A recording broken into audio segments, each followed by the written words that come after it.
আসসালামু আলাইকুম। Real village cooking চ্যানেলে সবাইকে ওয়েলকাম জানাচ্ছি। আজকে আমি বানাবো খুবই ইয়ামি এবং টেস্টি আইসক্রিমের রেসিপি। প্রচণ্ড গরমে আপনারা এইভাবে আইসক্রিম বানাবেন, বাচ্চা থেকে বড় সকলের খুবই পছন্দ হবে। আমি এখানে কাজু নিয়ে নিয়েছি আর 2 থেকে 3 ঘন্টা ভালো করে ভিজিয়ে রেখেছিলাম ধুয়ে। এবার মিক্সিতে দিয়ে আমি মিহি করে নেব। ভালো করে পেস্ট বানিয়ে নিতে হবে। এই দেখুন আমি বানিয়ে নিয়েছি। হালকা দানা দানা থাকলেও এটা কিন্তু খেতে খুবই ভালো লাগে। এই দেখুন আমি চামচের সাহায্যে একটু তুলে দেখাচ্ছি। এই দেখুন এই কাজু বাদাম দিয়ে আইসক্রিম বানালে খেতে খুবই টেস্টি হয়। বাচ্চাদের তো খুবই ভালো লাগবে। বাইরের থেকে আইসক্রিম না কিনে বাড়িতে এইভাবে বানিয়ে নেবেন। আর এখানে নিয়ে নিচ্ছি আমি ভ্যানিলা কাস্টার্ড পাউডার। আমি এখানে 2 টেবিল চামচের মতো কাস্টার্ড পাউডার নিয়ে নিলাম ভ্যানিলা ফ্লেভারের। আমি জল দিয়ে গুলে নিচ্ছি। আপনারা চাইলে ঠান্ডা দুধ দিয়েও গুলে নিতে পারেন। ভালো করে গুলে নিতে হবে।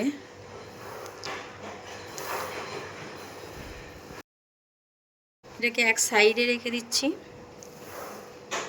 এখানে আমি 1 লিটারের মতো দুধ নিয়ে নিয়েছি। এটাকে ভালো করে জাল দিয়ে নিতে হবে। ভালো করে জাল দিয়ে গাঢ় করে নিতে হবে। আপনারা এই পর্যায়ে পাউডার দুধও ব্যবহার করতে পারেন। আমি ভালো করে জাল দিয়ে নেব। আমি কিছু সময় ধরে দুধ জাল দিয়ে ঘন করে নিচ্ছি। এই পাশে লেগে থাকাগুলো আমি হাতের সাহায্যে ছাড়িয়ে নেব।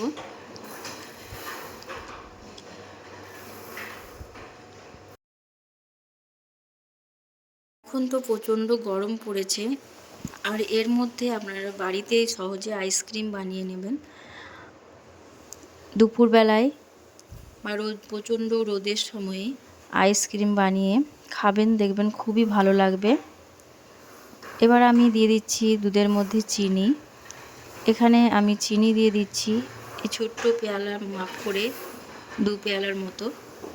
এই দেখুন চিনিটা দিয়ে আবারও আমি কিছুক্ষণ ফুটিয়ে নেব, যাতে চিনিটা ভালোভাবে গলে যায়।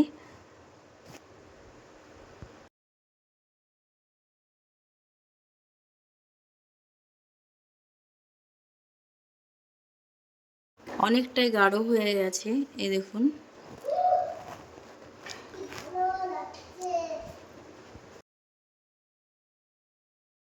এই পর্যায়ে কাজুর যে পেস্টটা বানিয়ে রেখেছিলাম সেটা দিয়ে দিচ্ছি। দিয়ে আবারও ভালো করে একটু ফুটিয়ে নেব। এবার দিয়ে দিচ্ছি কাস্টার্ড পাউডার।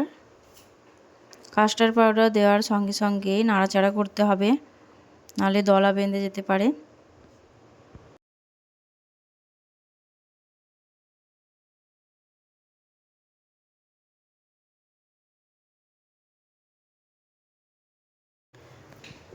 দেওয়ার কিছুক্ষণের মধ্যে দেখবেন এটা গাঢ় হয়ে এসেছে।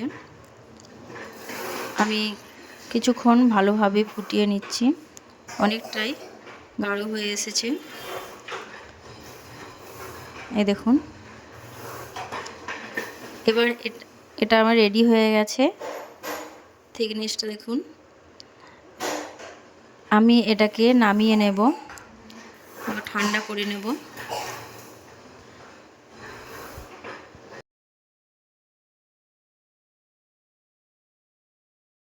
তো ঠান্ডা হয়ে গেলে আমি যে পাত্রে আইসক্রিমটা বানাবো ওইরকম একটা পাত্র নিয়ে নেব। আমি এরকম কাচের একটা বাউল নিয়েছি।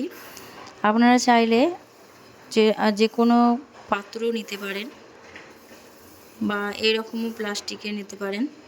এর মধ্যেও কিন্তু আইসক্রিম ভালো জমে। এবার আমি এই পাত্রের মধ্যে আইসক্রিমটা ঢেলে দিচ্ছি।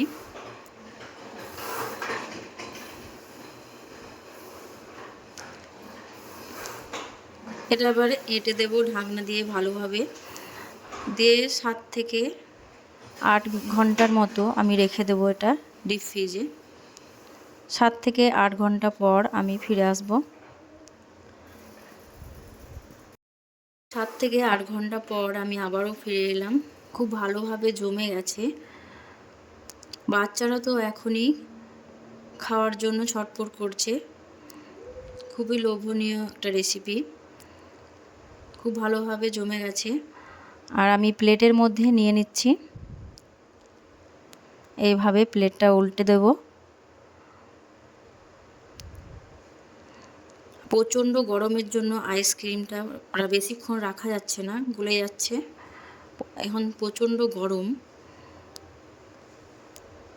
বেশিক্ষণ রেখে ভিডিও করা খুবই অসম্ভব হয়ে যাচ্ছে। খুব সুন্দর জমেছিল। দেখুন, খুবই ইয়ামি এবং খুবই টেস্টি। এর স্বাদ খুবই অতুলনীয়। আমি এটা কেটে নিচ্ছি। আপনারা এই রেসিপিটা কেমন লাগলো অবশ্যই কমেন্টে জানাবেন, আর চ্যানেলটা সাবস্ক্রাইব করে পাশে থাকবেন। বাড়িতে এইভাবে করে আইসক্রিম বানিয়ে বাচ্চা থেকে বড় সকলেই খাবেন, দেখবেন খুবই ভালো লাগবে। খুবই টেস্টি একটা রেসিপি। এই প্রচণ্ড গরমে এইভাবে আইসক্রিম বানিয়ে প্রাণ জুড়িয়ে যাবে। এই দেখুন, গরমের জন্য বেশিক্ষণ রাখতে পারছি না।